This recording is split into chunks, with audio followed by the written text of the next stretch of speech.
Meaning you may perform the salat. You may physically, you may meet the requirements that are mentioned in the books of fiqh. Or maybe even you didn't meet those requirements. Or you might be missing what should be inside of you in the salat. And so therefore, as the Prophet ﷺ has told us, you may leave that salat. You may leave that salat and maybe have recorded of that salat maybe just 1/10. So it is important that we think about the salat, this basic aspect of our deen.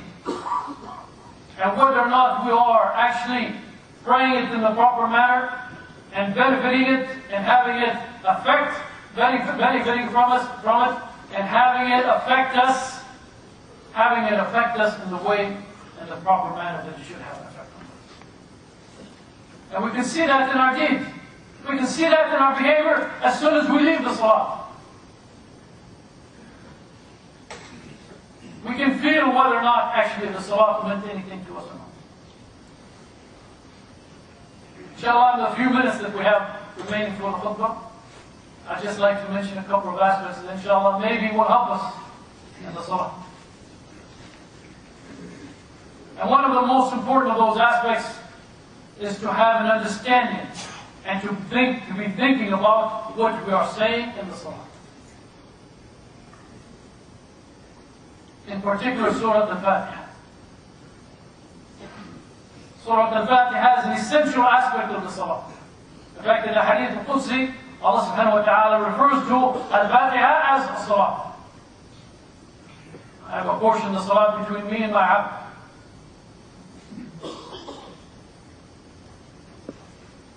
Obviously, Al-Fatiha is very depth and it's very deep in meaning. But if you take, for example, one passage that we repeat at least 17 times a day if we're performing the salawat. إِيَّاكَ نَعْبُدُ وَإِيَّاكَ نَسْتَعِينُ. إِيَّاكَ نَعْبُدُ وَإِيَّاكَ نَسْتَعِينُ. What are we saying to Allah subhanahu wa ta'ala? We are standing in front of Allah subhanahu wa ta'ala, and in reality we are making a promise. We are making a statement of a promise to Allah subhanahu wa ta'ala that we will worship no one other than Allah subhanahu wa ta'ala, and we will seek help in no one other than Allah subhanahu wa ta'ala. إِيَّاكَ نَعْبُدُ وَإِيَّاكَ نَسْتَعِينُ. Allah is the only ma'bud in our hearts. Allah is the one who has the prime place in our hearts and our love for Allah subhanahu wa ta'ala. Nothing can take precedence over Allah subhanahu wa ta'ala in our hearts. If it does, then that statement, إِيَّاكَ نَعْبُدُ, actually we are belying that statement. We are denying this thing that we are standing in front of Allah subhanahu wa ta'ala and stating in front of Allah subhanahu wa ta'ala and repeating it at least 17 times. إِيَّاكَ نَعْبُدُ. Only you are we going to worship. Only you are our ma'bud. This statement itself should have a great effect upon us. And then we ask Allah subhanahu wa ta'ala, اهدنا الصراط المستقيم, to guide us to the straight path. We are recognizing the fact that there is a path, that we should be following. And we ask Allah subhanahu wa ta'ala to guide us to it and to guide us along it. And it is incumbent upon us, when we make this dua to Allah subhanahu wa ta'ala, to show our sincerity to Allah subhanahu wa ta'ala, that we also try our best to find out what is this path. What is this path that we're supposed to follow?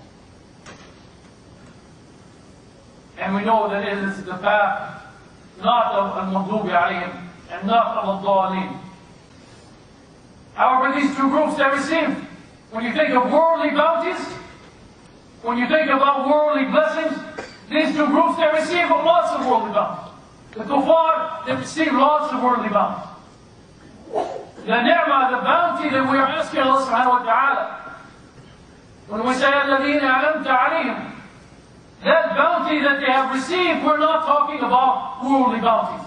This is not what we are seeking first and foremost when we meet and stand in front of Allah subhanahu wa ta'ala. Because al-Maghdubi alayhim and al-Dhalin, they have those. Plenty of those in this world. But we are seeking the real guidance in our heart.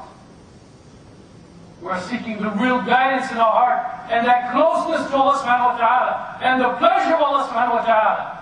This is the thing that we should be seeking in the salah and feeling for and hoping for. And when we leave the salah, this is the thing that should be on our minds that we are going to seek after we leave the salah. Because if we are sincere in asking for it, we will be sincere in trying to seek it and search for it. Let's, inshallah, very quickly, let me just mention a couple of other points, inshallah. That can also, besides thinking about the salat and the meanings of the words in the salat that we are saying, other things that inshallah can help us. One, inshallah, is to perform the salat in Jamaal in the Masjid behind a qualified Imam. As Allah subhanahu wa ta'ala has ordered us in the Quran, وَأَقِيمُوا الصَّلَاةَ وَآتُوا الزَّكَاةَ وَارْكَعُوا مَعَ الرَّاكِعِينَ. Establish the salat and give the zakat and bow with those who bow down and worship.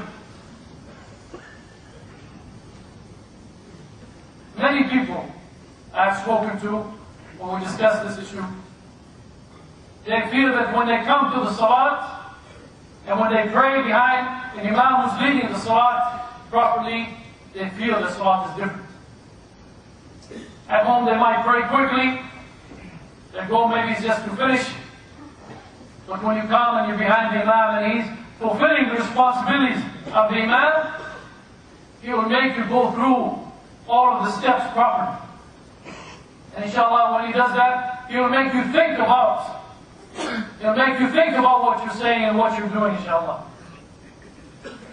So try, inshallah, to attend the salawat in the mosque, in the congregation, and inshallah, this may be one of the things that will improve, inshallah, the quality of your salah. The Prophet ﷺ also has reminded us to think and to remember death. The Prophet ﷺ has told us that to think about death in the salah. Because, as the Prophet ﷺ said, that when the person thinks about death, then he will try his best to improve his salah. And he may pray like one who does not expect to pray again. Because if you are still thinking about the worldly things, then salah maybe will not be that important. But as soon as the reality comes back to you, as soon as you remember the death and what this existence is all about, and where you are headed, and what will happen to you, inshallah, you will wake up in the salah.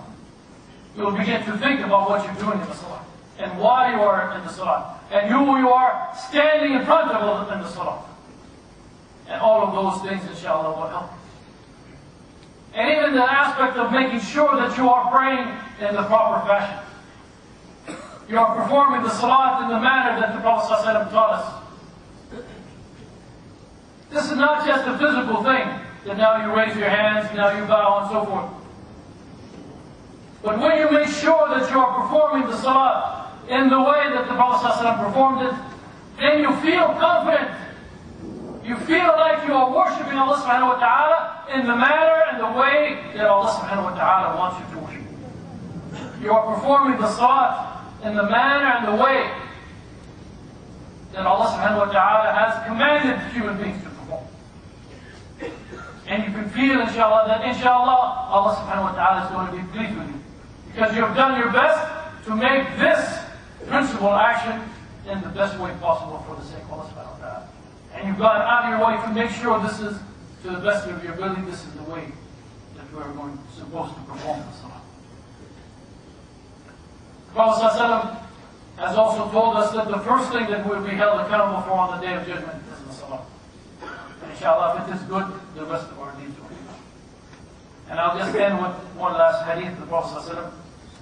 The Prophet ﷺ said, خمس صلوات افترضهن الله تعالى من أحسن وضوءهن وصلاحهن لوقتهن وأتم ركوعهن وخشوعهن كان له على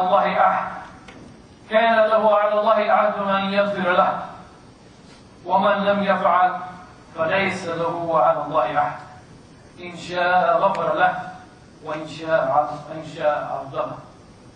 Prophet ﷺ said that there are 5 daily prayers that Allah subhanahu wa ta'ala has made obligatory upon us.